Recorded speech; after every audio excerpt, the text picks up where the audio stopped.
Roderick Talley is a black man who used to live in Little Rock, Arkansas, but he has moved to Mississippi following a no-knock raid that happened in his home years ago. He is now suing the authorities as a result of this raid because they lied in an affidavit and he actually has the evidence to prove it. So he recalled how police used explosives to enter his apartment actually last August and ultimately unsuccessfully searched for cocaine. So they were looking for cocaine, they found no cocaine. And the way that they did this was through something known as a no-knock arrest warrant. And it was obtained under false pretenses. So what were those false pretenses?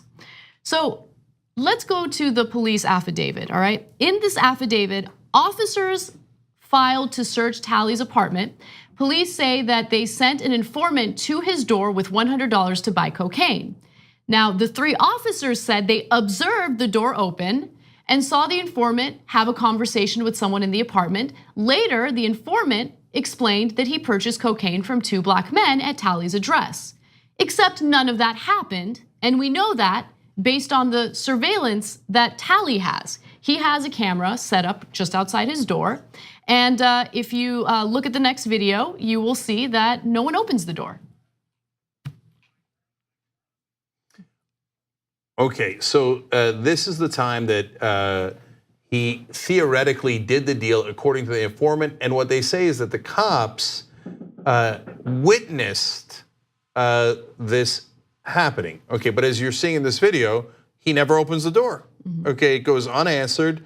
And the informant starts to talk to himself, and a cop later writes down, oh yeah, I saw the deal happen. But there is no deal. There is no deal. Wait till you see the video of what he's got recorded inside, okay? And there's a great irony to why he was recording both outside and inside his house. Okay, so let's go to the next video. And by the way, just to be clear with you guys, full disclosure, the video is long, so we did speed it up, but we didn't edit anything out of it. You're seeing everything in context. Like we didn't edit out the part where he actually does talk to him. Exactly, Right. like we're not being misleading or anything. We just want to speed up the video so you can see the full context. Let's go to the next one. Okay, so as you can see, again, surveillance outside of his door. Someone with the authorities takes a photo of the outside of his door, but no one opens the door inside the apartment. No one sells drugs, nothing like that happens, okay? So the cop did not see any transaction. Exactly. He comes and takes a picture anyway. He's like, we're gonna bust this guy's door open. But they don't just ram the door open and they don't knock, it's a no knock by definition.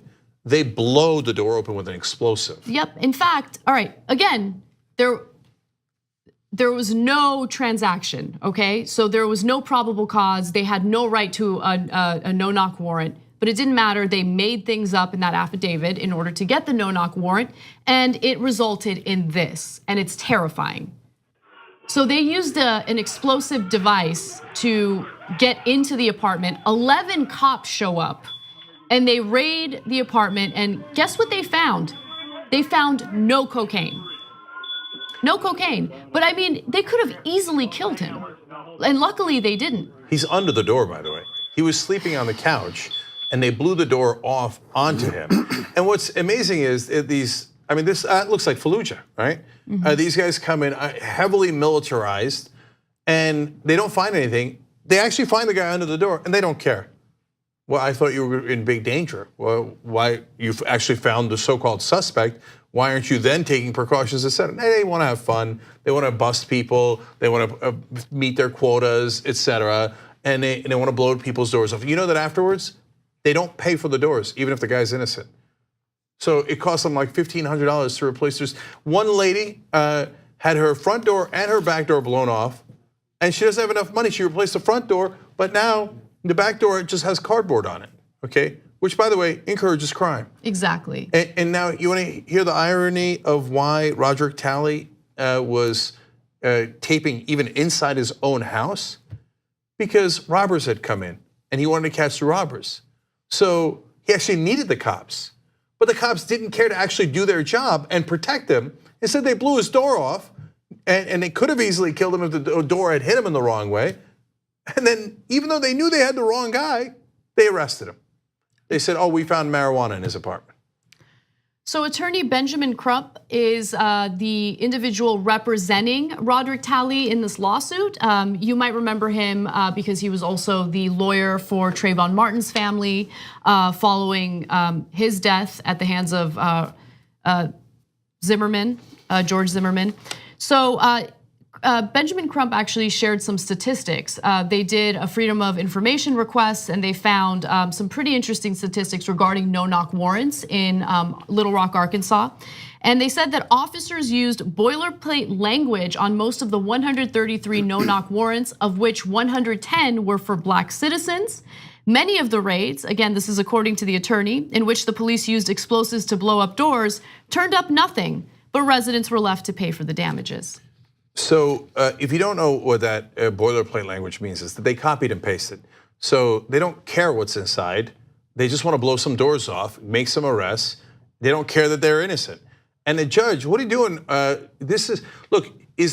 had Benjamin Crump here yesterday. We did an interview with him on TYT Interviews, which you should check out.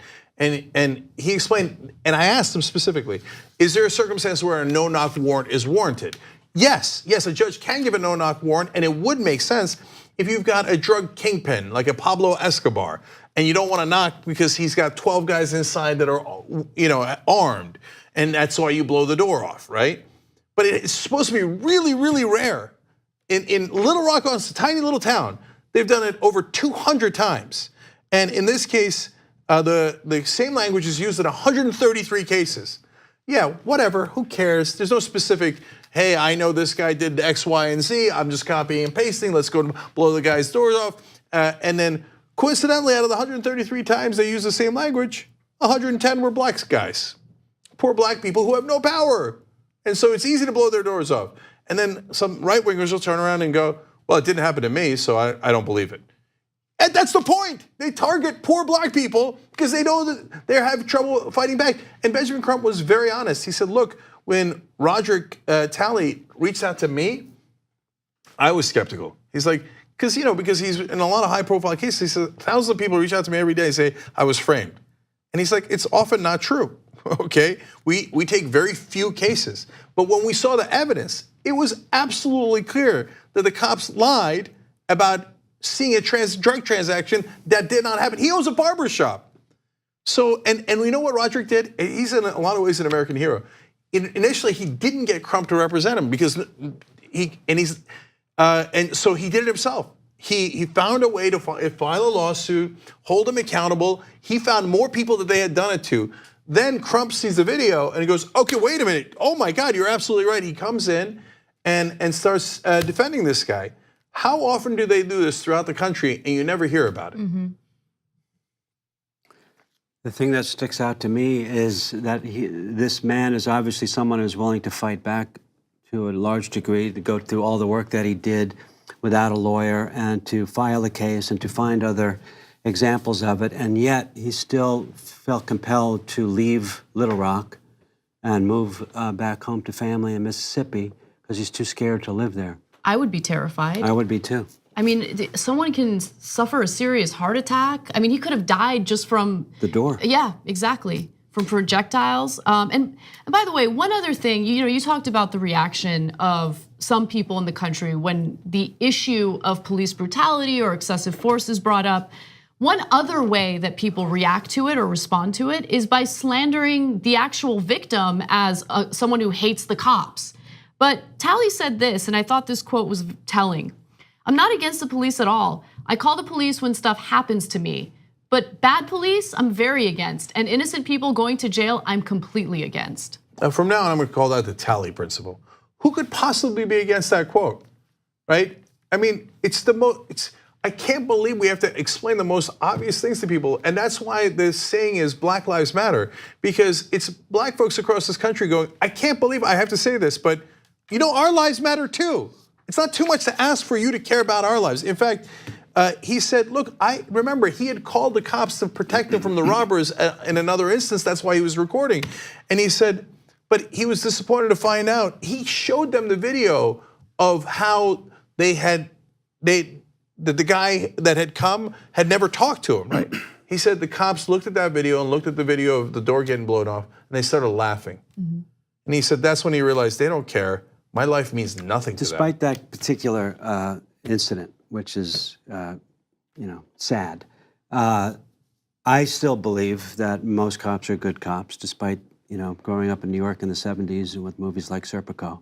But I knew a lot of cops in New York. I think the inherent issue is what comes down from the top and the systematic incarceration of minorities in this country, especially young black men, and the feeding of the private prison systems. And so this seems to be systematic, where the falsified affidavits were a matter of course, a matter of normal process. Yeah. That it happens all the time. Let's figure out a way we can justify busting in this guy's door. And these cops are, if they were accountable for that, wouldn't be doing it.